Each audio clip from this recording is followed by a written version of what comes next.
Assalamualaikum warahmatullahi wabarakatuh. Alhamdulillahirabbil alamin. Alhamdulillah, segala puji dan syukur kepada Allah Subhanahu wa taala yang telah memberi kita hadiah malam ini dengan silaturahim, duduk dalam majelis ilmu. Mudah-mudahan kita semua di sini termasuk di antara hamba-hamba Allah yang diridhoi Allah. Malam ini kita bahas apa? Istighfar. Pertama-tama makasih banyak buat teman-teman semuanya yang udah mengisi kuis untuk judul-judul yang lucu-lucu. Ada yang sampai ngisi tahu gelap gitu ya. Padahal kan disuruh isi satu kata ya. Tahu gelap itu teh 3 kata. Tahu dan gelap. Tapi alhamdulillah luar biasa. Terus ada yang 4 kata. Sudah jatuh tertimpa rezeki. Terus ada juga yang, ini saya takut salah bacanya bahasa Sunda Ada yang cilepeng. Maaf ya agak-agak kasar, tapi kayak gitu emang aslinya. Ada yang ngicepan, gini ya. Ada yang, ini keren banget nih. Ada yang sampai nulis judul walaupun apa hubungannya gitu. Zikrullah. Mana yang ngisi zikrullah? Gak ada, lagi berzikir ya. Nah ada yang tikusruk. Ada yang syukurin, wah ini mah iseng banget nih. Syukurin cenah. Ada yang tiang listrik, ada yang terpesona, penasaran, gagal fokus, menjaga pandangan, azab yang disegerakan. Azab yang disegerakan. Tapi semua jawaban ini menunjukkan teman-teman alhamdulillah antusias pengen berpartisipasi dalam dakwah. Dan karena jawaban-jawaban ini alhamdulillah akhirnya postingan kita bisa dilihat lebih banyak orang dan akhirnya menjadi inspirasi buat taklim-taklim lain di tempat yang lain. Ya gitu deh. Anget banget ya. Gerah maksudnya. Teman-teman kita bahas tentang bab istighfar. Dan tetap bagi saya tema istighfar ini adalah salah satu rahasia paling penting buat kita dalam mencari jodoh. Jadi kalau kemarin kita hanya manas-manasin orang supaya nikah, gewat atau nikah gitu kan ya. Atau cepetan cari jodoh atau nikah atau halalin atau apapun. Saya nggak mau nambah dosa ke teman-teman semuanya. Hanya ngebully tapi nggak ngasih solusi ya. Jadi malam ini saya pengen ngasih solusi yang instan tapi ngaruh. Bukan hanya membuli. Kita akan bahas tentang apa hubungannya antara istighfar sama jodoh. Apa hubungannya antara istighfar sama diterima lamaran sama calon mertua. Gimana cara memenangkan persaingan jodoh dengan memperbanyak istighfar. Jadi kalau kita ngelihat kayaknya nih saingan kita berat banget berarti istighfarnya harus double. Kalau ngelihat saingan kita tingginya lebih tinggi dari kita 1 cm berarti istighfarnya harus 100 kali lebih banyak. Kalau 2 cm 200 kali. Kalau ada yang lebih tinggi dari kita 1 meter berarti ribuan kali harus beristighfar. Nanti kita bahas tentang apa hubungan antara istighfar sama jodoh. Tapi sebelum kita membahas tentang materi ini, yuk kita tilawah dulu. Kita baca Al-Quran di dalam surat Ali Imran.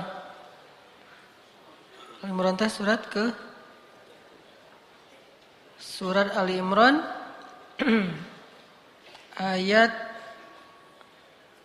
133. Surat Ali Imran ayat 133.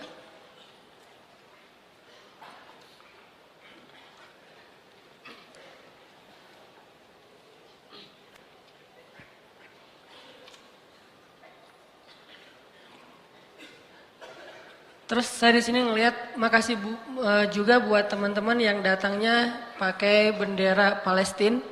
Ini ada beberapa yang bawa bendera Palestina. Cuman kalau ini Palestina?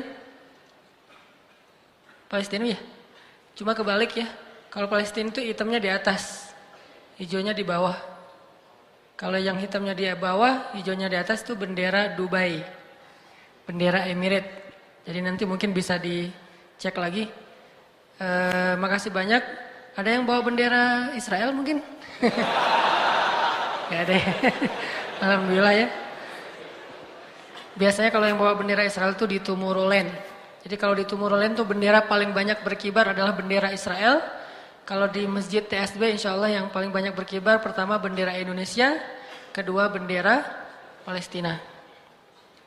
Surat Ali Imran ayat 133. A'udzu billahi minasy syaithanir rajim. Mangga.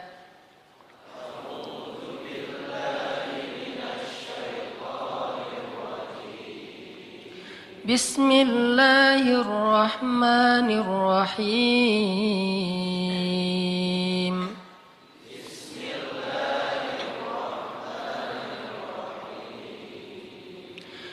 وسارعوا إلى مغفرة من ربكم وجنة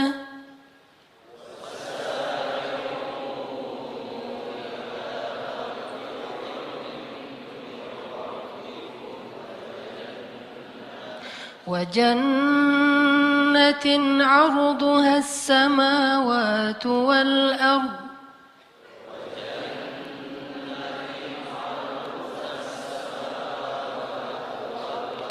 أعدت للمتقين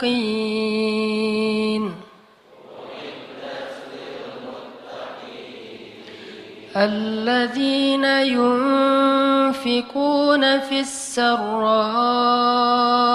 والضراء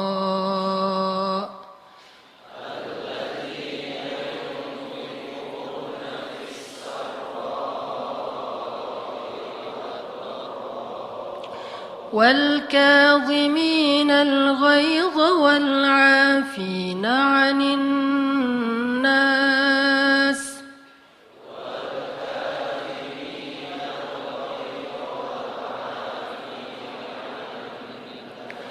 والله يحب المحسنين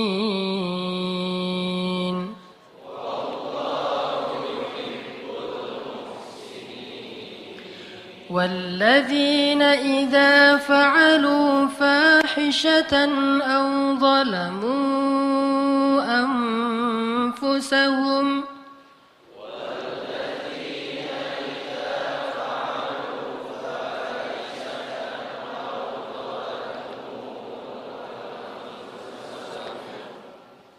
ظلموا أنفسهم ذكروا الله فاستغفروا لذنوبهم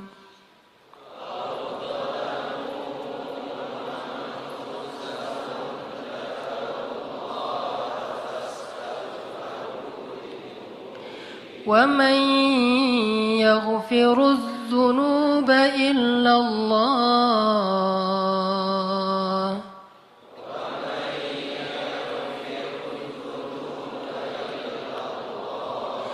ولم يصروا على ما فعلوا وهم يعلمون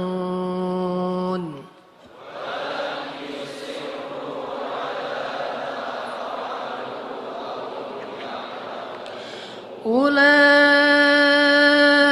جزاؤهم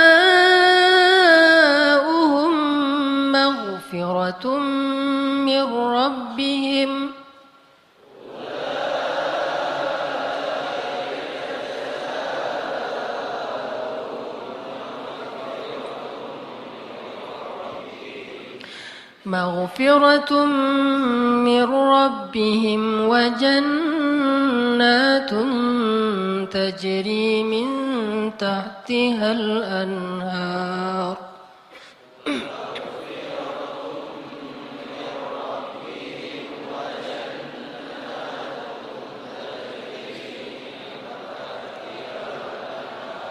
تجري من تحتها الأنهار خالدين فيها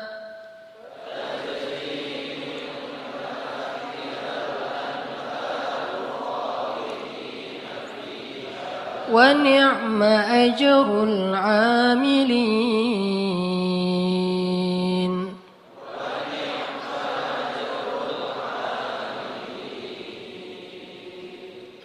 Terus satu surat lagi, surat At-Tahrim, surat 66 ayat 8. Surat At-Tahrim, surat 66 ayat 8. Bismillahirrahmanirrahim.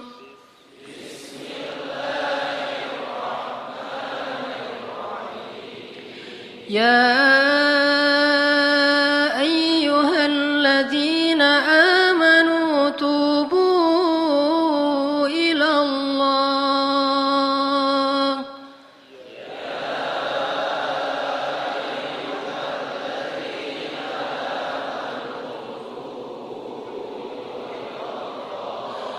Tubu ila Allah taubatan nasuha.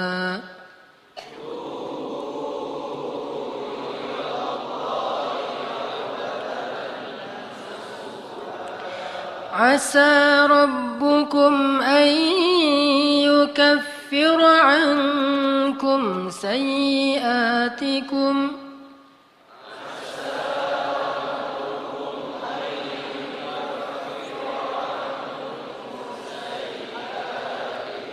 wa yudkhilakum jannatin tajri min tahtiha al-anhar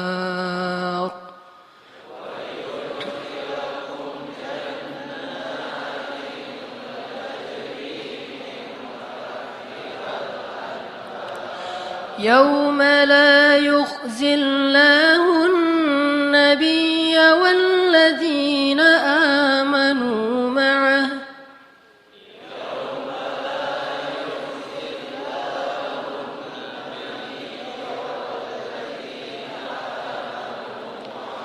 nuruhum yas'a baina aydihim wa biaymanihim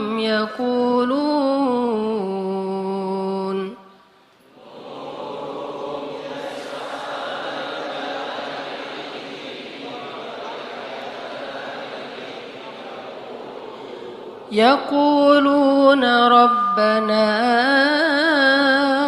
atmim lana nurana waghfir lana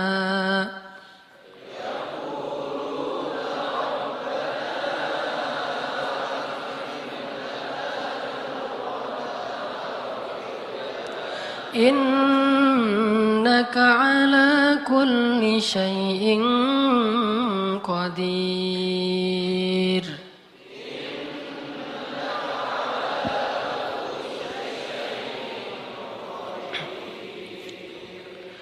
Alhamdulillahirabbil alamin. Sadaqallahul azim. Teman-teman yang dirahmati Allah Subhanahu wa taala. Salah satu ucapan hamba yang paling disukai oleh Allah Subhanahu wa taala itu adalah istighfar. Dan kita pasti pernah mendengar hadis bagaimana gembiranya Allah terhadap seorang hamba yang beristighfar dan bertaubat kepada Allah. Lebih daripada gembiranya seorang laki-laki yang dia sedang berada di tengah padang pasir. Lalu setelah lelah berjalan dengan mengendarai onta, tiba-tiba dia istirahat dan tidur. Pada saat dia tidur, ternyata ontanya pergi. Sehingga ketika dia bangun, dia kehilangan onta dan semua bekal yang dia bawa di atas onta itu. Dia kehilangan ontanya, dia kehilangan air, dia kehilangan pakaian, dia kehilangan makanan, hilang semuanya. Sehingga pas dia bangun dari tidur, dia tidak mendapati ontanya dan dia kemudian panik mencari ke sana kemari sampai kemudian dia lelah dan tidak menemukan ontanya itu. Saat dia sudah lelah, lalu dia berputus asa, sampai akhirnya dia tertidur kembali, saking lelahnya, seharian dia nyari ontanya, lalu dia tertidur lagi tuh. Saat dia bangun dari tidurnya, tiba-tiba dia melihat ontanya persis ada di sebelahnya. Dan utuh dengan semua perbekalan yang ada di atasnya. Saking bahagianya dia, karena menemukan onta itu setelah dia bangun dari tidur, seperti orang mimpi, akhirnya dia mengatakan, "Ya Allah, Engkaulah hambaku dan akulah Tuhanmu." Saking bahagianya dia salah mengucap sampai mengatakan, "Allah, Engkaulah hambaku dan aku Tuhanmu." Kebalik, saking bahagianya dia menemukan onta tersebut. Ini nunjukin gimana orang bahagia banget sampai salah ngomong gitu. Kalau kita mungkin saking bahagianya diterima oleh seorang pernah gak sih kayak gitu? Gak pernah menduga sama sekali tuh cewek mau sama kita. Wah, itu luar biasa. Kalau udah menduga dia pasti mau sama gua gitu ya. Itu biasa kan ya? Pernah gak kayak gitu? Kepedeannya. Ada cewek kalau itu sih kayaknya mau banget tuh sama gua tuh pasti. Neng, Kang gitu. Langsung dia berbunga-bunga. Salah, maaf, bukan kamu maksudnya gitu. Ini orang iseng ya. Tapi ada cewek yang kita tuh kayaknya gak bakalan bisa, gak bakalan mungkin jadi suami dia. Gak mungkin dia mau mencintai kita. Gak mungkin dia mau memberikan hatinya kepada kita. Tiba-tiba entah gimana ceritanya, mimpi apa kita semalam, tiba-tiba pas besoknya dia ternyata mau menerima atau membaca nge-read WA kita. Salam. Biru. 2 contreng gitu. Wes, ternyata dibaca gitu ya. Karena dia pikir bapaknya mau ngirim duit. Salam aja. Dibaca, read. Salam juga. Langsung kan bingung sendiri, lagi nyetir naik motor jatuh. Lagi main skate ketabrak tiang.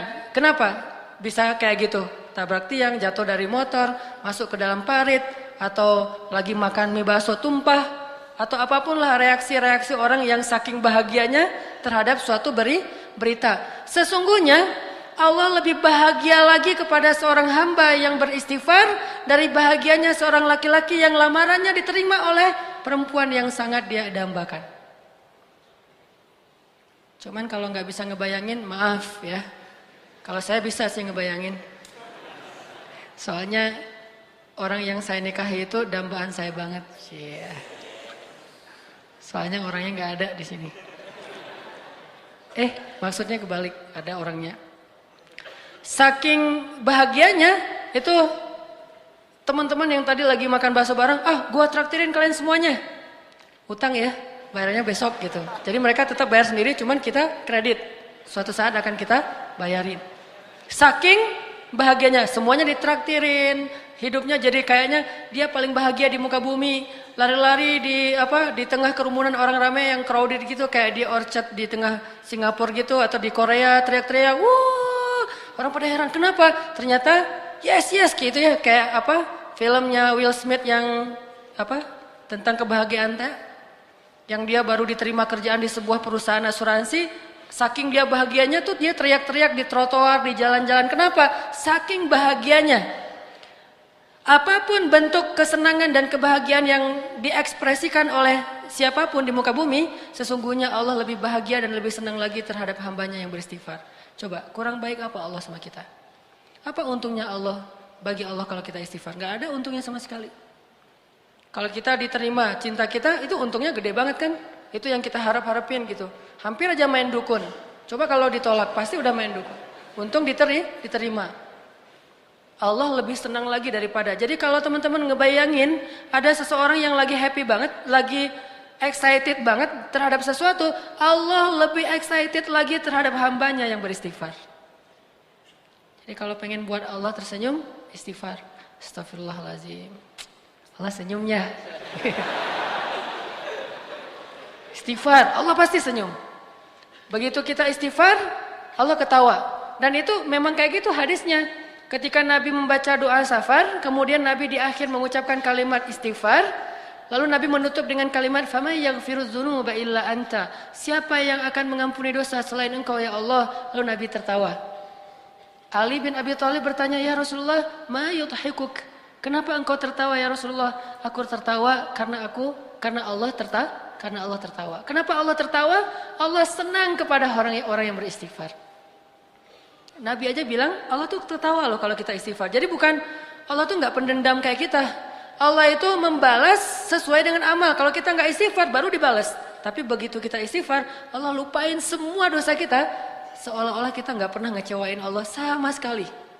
Allah hilangkan semua catatan kita. Kita datang pada Allah, Rabbi astaghfiruka wa atubu ilaik. Hambaku langsung dipeluk sama Allah seolah-olah. Nggak ada, lu kan kemarin gitu. Enak aja lo istighfar sama gue. Nggak ada Allah kayak gitu-gituan. Itu mah kita. Ada teman kita salah datang ke kita kan. Apalagi salahnya nikung kan ya. Wah itu mah. Kalau salahnya nikung kayaknya tidak ada maaf bagimu. Apalagi salahnya pakai kartu undangan. Kita ketemuan yuk. Di mana? Di kafe. Ada sesuatu yang aku pengen nyampein ke kamu gitu. Oh iya datang. Aku pengen nyampein berita bahagia. Apa tuh? Aku pengen nikah. Dengan siapa? Dengan si Neng Saroh misalnya. Neng Saroh yang mana? Neng Saroh yang kita sering ngobrol sama dia. Akhirnya apa yang terjadi? Gara-gara kita tahu dia mau nikah dengan orang yang sangat kita idam-idamkan, alasan dia apa? Lah kamu kan juga belum jadian sama dia, jadi kan masih terbuka. Siapa aja boleh masuk dong. Ini orang-orang yang paling kejam, tidak punya hati. Gak punya hati banget tuh. Jadi teman makan teman. Coba, kita pernah gak mengkhianati Allah Subhanahu Wa Taala? Allah yang ngasih nikmat, syukurnya ke makhluk. Allah yang ngasih kebaikan untuk kita, ngasih jalan keluar, nolongin kita dalam masalah, giliran yang manggil Allah kita nggak datang, giliran yang manggil makhluk kita datang.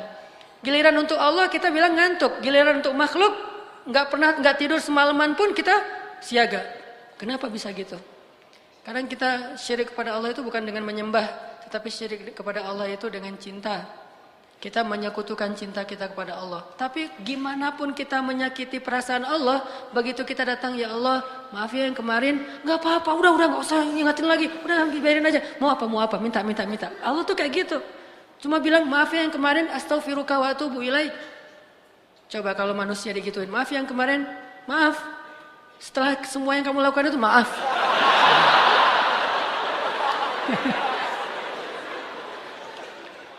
Ini bakat acting yang belum tersalurkan.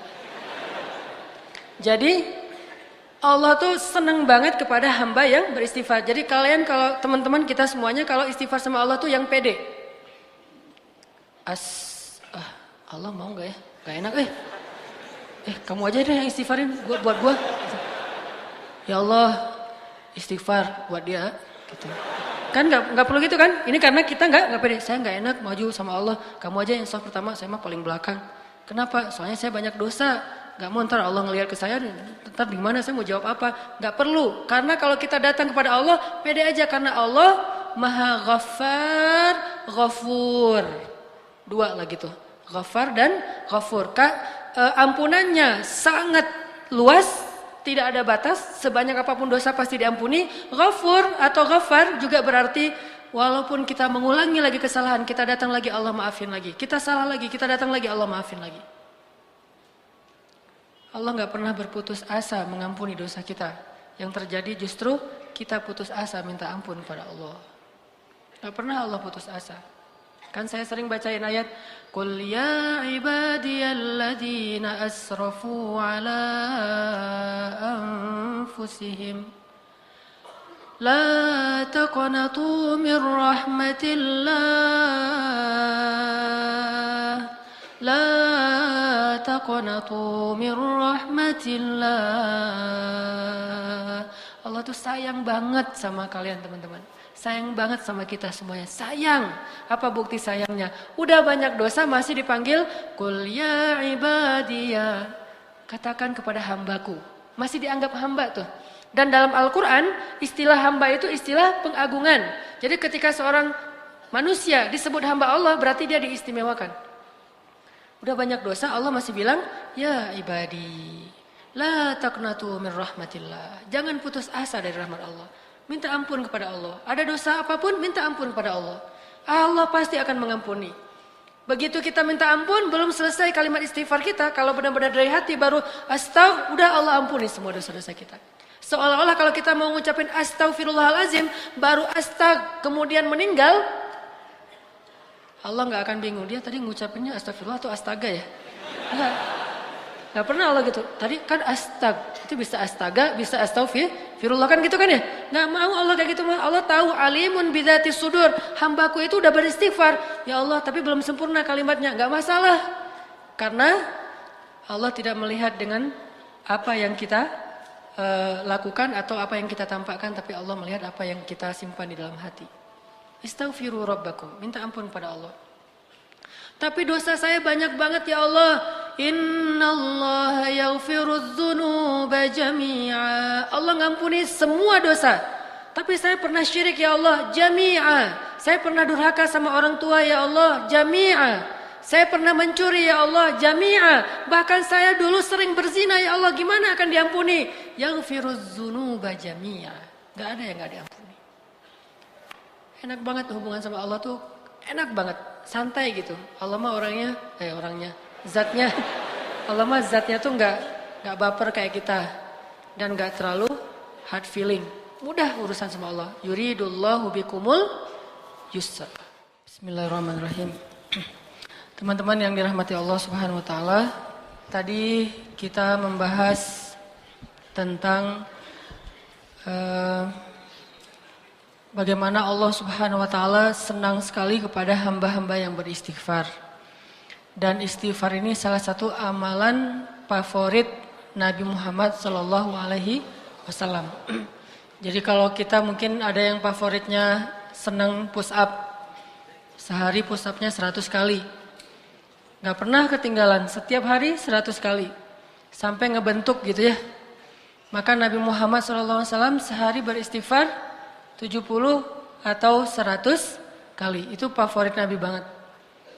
Jadi selain kita punya kegiatan rutin, punya hobi untuk olahraga, coba juga kita riyadhah batin, olahragakan hati kita dengan istighfar. Dan kalau dilakukan secara terus-menerus, itu hasilnya luar biasa. Kapan ketahuan? Nanti kalau kita lagi butuh sesuatu kepada Allah Subhanahu wa taala. Ternyata istighfar itu membuat Allah sangat mengijabah doa kita. Sampai kadang-kadang mustahil diijabah, mustahil terwujud, tapi Allah wujudkan. Karena idza arada syai'an ay yaqula lahu kun fayakun. Sama kayak orang yang rajin push up, kapan ketahuannya? Nanti pas dia lagi belanja sama istrinya ketahuan, wes hasil push up teh. Mah, lagi aja, enggak apa-apa. Pak, ini udah berat banget, enggak apa-apa, kan push up setiap hari. Bawain barang istri ya. Walaupun sunnahnya nih insert dikit. Sunnah dalam belanja di pasar itu bawa barang sendiri-sendiri. Nabi itu enggak suka menitipkan barang belanjaan beliau kepada orang lain. Dan ternyata hikmahnya apa? Biar ketahuan kalau kita belanjanya udah banyak. Bayangin kalau kita belanja, terus belanjaan kita dititipkan kepada orang lain. Supir kita mungkin, atau asisten rumah tangga, atau kepada suami, atau kepada istri. Enggak ketahuan kalau kita udah belanja banyak. Nah, jadi gara-gara kita rajin push up, nanti ketika ada masalah, manfaat tuh. Ban mobil kempes, ngedorong ya. Atau ganti ban mobil juga kan, cowok sejati mah kan harus minta ganti ban mobil. Masa pas ban mobil kempes, nelpon misalnya asuransi apa, datang, itu agak kurang keren sih. Walaupun mudah. Jadi yang keren itu justru jangan mudah-mudah amat. Persulitlah hidup kalian supaya keren. Demi mencari keren, pencitraan, jadi cari masalah. Ketahuanlah orang yang rajin olahraga, orang yang rajin tilawah Al-Quran, orang yang rajin tahajud, orang yang rajin puasa, suatu saat nanti itu pasti akan ada hasilnya ketika dalam kondisi-kondisi tertentu. Begitu juga istighfar. Jadikan istighfar itu kayak hobi kita, seperti kita push up. Setiap hari istighfar. Minimal banget 100 kali, karena Nabi aja yang dosanya bukan dosa besar, cuman Nabi beristighfar atas pasti karena beliau sebagai manusia biasa hamba Allah, mungkin kesalahan beliau itu bukan berbuat dosa, bukan bermaksiat, tapi kesalahan beliau itu adalah belum memenuhi hak Allah Subhanahu wa taala. Itu aja 100 kali istighfar. Gimana kita yang dosanya itu banyak banget. Saya pengen sharing satu kisah yang mungkin teman-teman pernah dengar. Kisah tentang seorang ulama yang bernama Imam Ahmad. Imam Ahmad itu muridnya siapa? Murid gurunya yaitu Imam Asy-Syafi'i. Imam Ahmad itu menghafal hadis alfi hadisan, 1.000.000 hadis. Jadi Imam Ahmad itu menghafal 1.000.000 hadis. Dan sama dengan kita. Di antara hadis 1.000.000 itu ada yang kita sama menghafal dengan Imam Ahmad, yaitu innamal a'malu binniyat. Sama dengan Imam Ahmad. Hadis pertama. Tapi nggak sampai 1.000.000. Imam Syafi'inya aja sampai kagum banget sama Imam Ahmad. Saking menghafal 1.000.000 hadis. Dianggap sebagai ulama hadis. Suatu hari Imam Ahmad itu tinggal di Baghdad dan beliau bilang, kenapa ya saya kok pengen banget ke Basrah. Padahal beliau tuh nggak kenal siapapun di Basrah. Baghdad Basrah itu lumayan beda provinsi. Saya kepengen banget ke Basrah. Udah lama pengen ke Basrah. Cuman di sana beliau nggak kenal siapapun, tidak ada niat ketemu siapa-siapa, tidak ada janji dengan siapa-siapa, tidak ada urusan apapun. Cuman nggak tahu, pengen aja ke Basrah. Sehingga karena kepengen terus, ada kayak sesuatu yang mengganjal dalam diri beliau. Kayaknya nih ada sesuatu yang harus saya tunaikan, saya harus ke Basrah. Kayak telepati gitu, kayak batin. Akhirnya beliau memutuskan berangkat ke Basrah. Saat beliau sampai di Basrah malam hari, beliau mampir ke sebuah masjid, sholat isya di situ. Setelah selesai sholat isya, beliau tidur di dalam masjid, capek. Tapi tiba-tiba datang pengurus masjid atau marbot membangunkan beliau. Hei, wahai laki-laki, ya rojul. Kenapa kamu tidur di dalam masjid? Kata marbotnya teh. Kata Imam Ahmad, ana musafir, saya sedang bermusafir, saya butuh istirahat. Kata marbotnya, nggak boleh tidur dalam masjid, kamu keluar gitu. Akhirnya Imam Ahmad diusir keluar dari masjid, maka tidurlah beliau di teras masjid. Masjidnya dikunci. Pas tidur di teras masjid, marbot tadi datang lagi. Ya rojul, hei orang laki-laki, kenapa kamu tidur di sini? Lah, kan tadi nggak boleh tidur di dalam. Akhirnya saya tidur di luar. Tetap nggak boleh di dalam masjid. Ini masih area masjid. Keluar, diusir sampai ke jalan. Dalam kondisi kayak gitu, terlihatlah adegan itu kepada seorang penjual roti yang tinggal atau punya toko di depan masjid. Akhirnya dipanggil, ya rojul, kesini. Masuk, kalau kamu mau tempat bermalam, tinggallah di rumah saya. Tapi seadanya, saya mah bukan orang kaya, tinggal aja di sini, ini ada tempat tidur kecil. Kata Imam Ahmad, baik jazakallahu khair. Kalau boleh saya bermalam 1 malam, karena saya musafir. Tinggal di situ. Ketika Imam Ahmad sedang tinggal di situ, Imam Ahmad memperhatikan tukang roti ini bekerja, setiap kali mengaduk roti, beristighfar. Ngaduk roti, ini mah roti canai. Kalau roti Arab mah gitu. Kalau roti India, Astagfirullahalazim. Pokoknya 1 kali adukan, istighfar. Ngaduk roti yang masih tepung gitu, astagfirullahalazim. Kemudian bikin roti, astagfirullahalazim. Apapun yang beliau lakukan, istighfar. Sehingga akhirnya Imam Ahmad berkata, sudah berapa lama kamu beristighfar seperti itu? Kata tukang roti, saya sudah jual roti ini selama kurang lebih 30 tahun. Dan setiap kali ngaduk saya beristighfar. Berarti dia sudah mendawamkan istighfarnya kurang lebih selama 30 tahun. Jadi hobinya tuh astagfirullahaladzim. Bukan bersiul, bukan bersenandung, bukan bernyanyi, bukan dengar MP3. Tapi dia beristighfar. Atau dengan MP3-nya istighfar. Astagfirullah. Pokoknya istighfar aja. Udah 30 tahun. Lalu Imam Ahmad bertanya, kalau sudah melakukan sekian lama, terus apa hasilnya? Kata Imam Ahmad. Kata tukang roti itu, alhamdulillah wahai rajul, wahai laki-laki.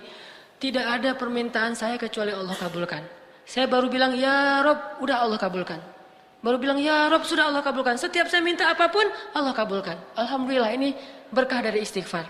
Karena saya yakin, kata dia, Nabi bersabda, tidaklah seseorang mulazamah atau iltizam, dia selalu beristighfar, dawam dengan istighfar, kecuali Allah Subhanahu wa taala akan memberikan jalan keluar dari setiap masalah dan mengabulkan doa-doanya dan memberikan rezeki yang tidak pernah terduga-duga. Kata laki-laki tadi, penjual roti, cuma satu permintaan saya yang belum dikabulkan. Imam Ahmad bertanya, apa itu? Saya pernah berdoa, ya Allah, saya kagum sama Imam Ahmad bin Hambal. Saya ingin bertemu dengan beliau. Kabulkanlah ya Allah. Langsung Imam Ahmad bertakbir, Allahu Akbar. Ternyata ini nih masalahnya. Kenapa saya kok nggak enak hati selama di Baghdad? Akhirnya saya jadi kepengen ke Basrah. Itu gara-gara istighfar laki-laki penjual roti. Istighfar dialah yang membuat Imam Ahmad jadi datang ke Basrah dan bertemu dengan laki-laki tersebut. Coba bayangin. Jadi dawamkan istighfar. Pengen mulai sekarang nih. Selama berapa? 30 tahun. Gak apa-apa, 30 tahun. Nanti sekarang usia teman-teman berapa rata-rata? 40? 20 ya? 20 berarti 30 tahun lagi 50 tahun. Ya Allah, bidadari. Kita bayangin, astagfirullahaladzim, astagfirullahaladzim, astagfirullahaladzim. Setelah 30 tahun, datang. Bersabarlah selama 30 tahun. Makanya tadi saya bilang hubungan istighfar dengan jodoh. Kalau kita ngerasa sulit untuk mendapatkan orang yang kita harapkan, yang kita idam-idamkan dalam hidup kita menjadi permaisuri, jadi bidadari kita, atau jadi imam kita, banyak-banyak istighfar. Mau punya istri yang cantik? Bening, putih, rambutnya ikal, gak usah malu-malu. Mau kan ya? Gak mau ya? Atau udah punya? Kalau kalian pengen punya istri yang seperti hurul ain, matanya jelita. Arti jelita itu matanya besar tapi sayu. Matanya besar tapi sayu, bukan besar tapi melotot. Kan ngeri itu ya. Apalagi malam Jumat kayak gitu. Apa? Padahal malam Jumat mah harusnya nggak kayak gitu. Nah, banyak istighfar. Istri yang solehah, istri yang seperti Asma bintu Umais. Masih ingat Asma bintu Umais? Yang ketika suaminya datang, dia udah berdandan. Lalu ketika suaminya masuk ke dalam rumah, dia ganti pakaian suaminya. Dia bukakan baju suaminya, baju dingin, kemudian baju apa? Pokoknya bajunya lah dibukain.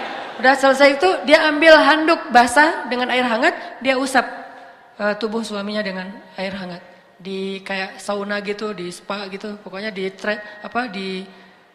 treatment. Wah, udah gitu selesai di treatment suaminya, dia pergi ke dapur ngambil sapu lidi kurma. Suaminya udah makan, udah di treatment, udah di khidmat habis-habisan. Setelah itu dia ambil sapu lidi kurma, dia kasih ke suaminya, wahai suamiku, jika hari ini masih ada yang kurang dari kebaikan, dari tugasku, maka pukullah aku dengan sapu lidi ini. Tuh kalau istrinya kayak gitu, udah pakai lagu Roma Irama, istri solehah. Karena kalau kata Nabi, saya baru ngerti, benar kata Nabi, dunia itu adalah perhiasan dan sebaik-baik perhiasan itu adalah istri yang solehah. Udah selesai, udah urusannya kalau udah kayak gitu. Begitu juga yang akhwat, yang cewek-cewek, yang perempuan. Kalau kalian ingin imamnya soleh seperti Abu Salamah, kok Abu Salamah sih tadi Asma bintu Umais? Abu Salamah itu cowok di antara para sahabat yang diidolakan banget oleh istrinya. Bahkan sampai kemudian mendapatkan setelah Abu Salamah wafat, sampai Ummu Salamah bingung siapa lagi yang bisa mendampingi Ummu Salamah, karena tidak ada lagi laki-laki yang setara dengan Abu Salamah. Ya Allah, beri saya ganti yang lebih baik daripadanya. Kan itu doa yang diajarkan Nabi ya. Wakhluf li khairan minha. Tapi siapa yang lebih baik daripada Abu Salamah? Abu Bakar? Enggak. Tidak ada menurut Ummu Salamah laki-laki yang lebih baik daripada Abu Salamah. Mau punya suami yang ideal, Ibrahim, Ismail. Suami yang ideal secara fisik mungkin Zain Malik, Zain Ataki, narsis ya. Mirip saya dengan Zain Malik kalau dilihat dari jarak 1 kilo. Nah, banyak-banyak istighfar. Bayangin Imam Ahmad sama penjual roti tadi tuh nggak saling kenal loh. Allah yang akan mempertemukan mereka. Sama seperti seorang laki-laki dan perempuan yang jadi suami istri, awalnya tidak saling kenal. Tetapi Allah lah yang mempertemukan mereka. Skenario Allah, suka-suka Allah. Bisa membersihkan dalam hatinya untuk datang. Tiba-tiba, kok saya pengen banget ya main ke daerah Tegalega. Hari Minggu, kok saya pengen banget ya lari di Gasibu. Seumur-umur belum pernah loh lari. Apalagi pagi-pagi gitu. Biasanya kan pagi-pagi mimpi. Kalau inilah lari. Saya pengen banget hari ini tuh pengen lari banget di Gasibu. Tapi ada apa ya? Udahlah berangkat aja deh. Sampai dah di Gasibu. Begitu sampai di Gasibu, ternyata ada yang terjatuh. Aduh, Neng kasihan jatuh. Mulai lagi di situ. Allah yang mempertemukan. Kenapa ya? Saya kok tiba-tiba jadi pengen taklim. Ya. Dulu mah taklim sih, tapi streaming. Sekarang aduh rasanya streaming mah kayak nonton siaran kayak nonton bola tapi lewat TV, nggak langsung. Pengen langsung datang ke stadionnya. Pengen ikut taklim, datang ke taklim, pulang-pulang dapat ilmu ya. Udah aja segitu. Ya emang taklim mencari ilmu. Ilmu menikah. Ilmu motivasi untuk menghalalkan. Oke, itu satu. Cerita yang kedua, kisah tentang keajaiban istighfar. Salahuddin Al-Ayyubi, salah satu panglima perang Islam yang sangat terkenal di Mesir. Beliau dalam peperangan melawan orang salib untuk membebaskan Palestina. Pernah ketika lagi istirahat malam hari beliau keliling di antara tenda-tenda prajuritnya. Mau lihat prajuritnya kalau malam tuh ngapain. Tengah malam maksudnya, jam 2 malam. Beliau keliling di antara tenda-tenda prajuritnya. Melihat tenda yang pertama, di dalam tuh ada prajurit lagi tahajud. Tahajud, panjang lagi tuh tahajudnya. Terus keliling ke tenda yang lain. Tenda yang kedua ngelihat prajuritnya lagi tilawah Al-Quran. Masya Allah, ini prajurit tilawah Al-Quran. Duduk sambil baca Alif Lam Mim Dzalikal Kitabul La Raiba Fihi. Tilawah Al-Quran. Sampai ke tenda yang ketiga, dilihat prajuritnya lagi beristighfar dan berdoa kepada Allah. Rabbi zalamtu nafsi faghfirli. Minta ampun, istighfar. Lalu sampai ke tenda yang keempat, Salahuddin Al-Ayyubi melihat prajuritnya sedang tidur. Baru Salahuddin mengatakan, inilah pintu kekalahan kita. Inilah pintu kekalahan kita. Ketika prajuritnya menghabiskan malamnya dengan tidur. Sedangkan prajurit yang menghabiskan malamnya dengan qiyam, itu adalah penyebab datangnya pertolongan Allah. Prajuritnya yang beristighfar, itu penyebab datangnya kasih sayang Allah SWT. Prajuritnya yang tilawah Al-Quran, itu penyebab datangnya berkah dari Allah SWT. Sedangkan prajurit yang tidur, inilah pintu kekalahan kita. Jadi isi hari dan malam kita itu dengan istighfar, dengan bertobat kepada Allah Subhanahu wa taala. Sehingga Allah Subhanahu wa taala berjanji, "Faqultu astaghfiru rabbakum innahu kana ghaffara." Siapapun yang beristighfar, Allah Ghaffar. Pasti Allah ampuni dosanya. Enggak mungkin enggak. Kenapa sedih? Ya, saya udah minta maaf sama Allah tapi Allah belum maafin. Enggak ada itu. Itu mah dengan manusia ya. Saya udah sih minta maaf ke dia, saya kirim WA, saya telepon, saya japri terus enggak dibaca-baca, saya datengin enggak dibukain pintu. Ternyata salah rumah ya. Pokoknya berusaha aja minta maaf, tapi enggak dimaafin. Saya udah ngirimin hadiah segala macam. Saya tuh udah minta maaf habis-habisan tapi enggak dimaafin. Itu manusia. Tapi Allah, enggak ada cerita kita minta maaf kepada Allah, Allah enggak memaafkan, itu enggak ada. Kita minta ampun kepada Allah, Allah enggak mengampuni, itu enggak mungkin.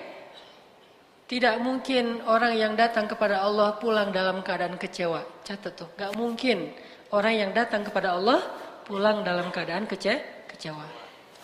Maka wasari'u ila maghfiratin min rabbikum. Segeralah datang kepada Tuhan kalian. Infiru, berlarilah kepada Allah Subhanahu wa taala. Sabiqu, berlomba-lombalah kepada Allah Subhanahu wa taala.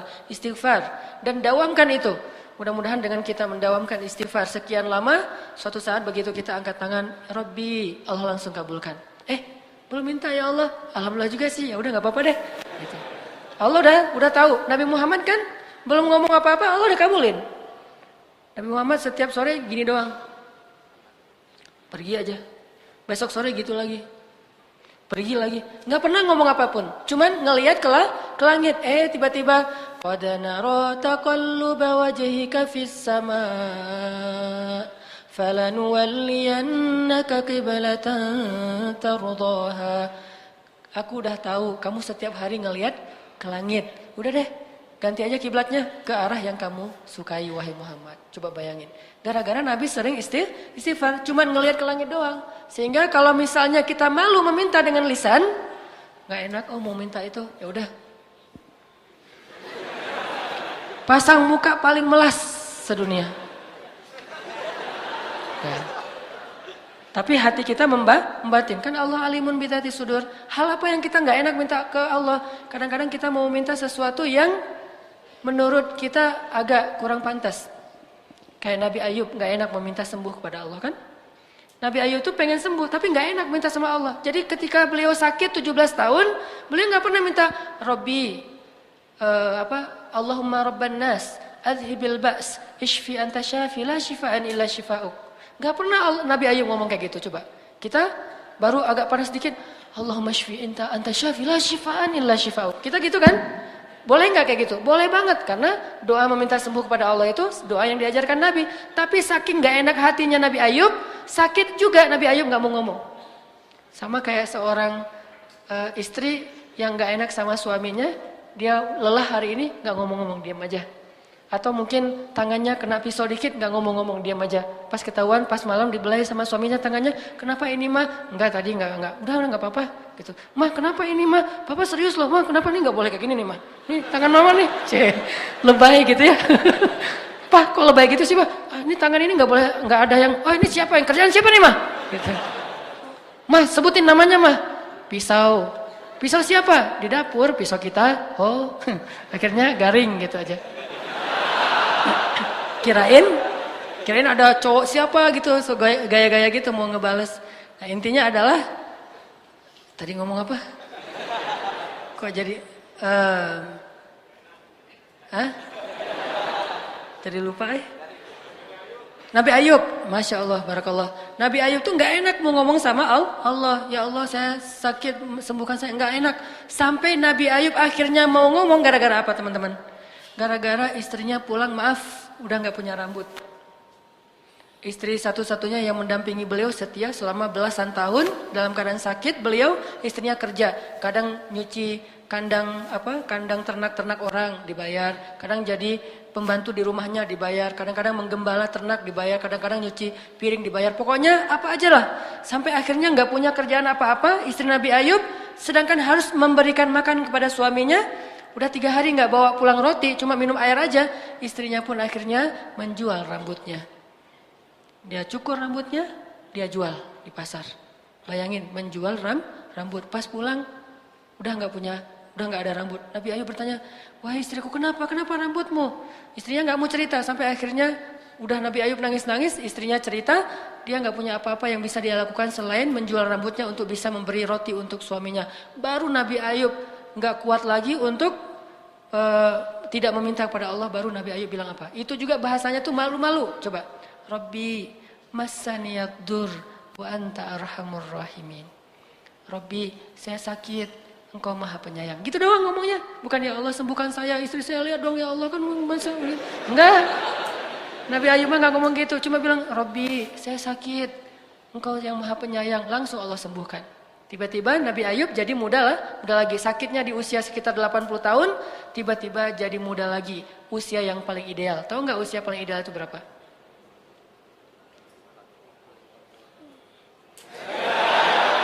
Usia paling ideal itu usia 30 sampai 40 tahun. Kalau sebelum itu masih belum matang. Kalau di atas 40 tahun kematangan.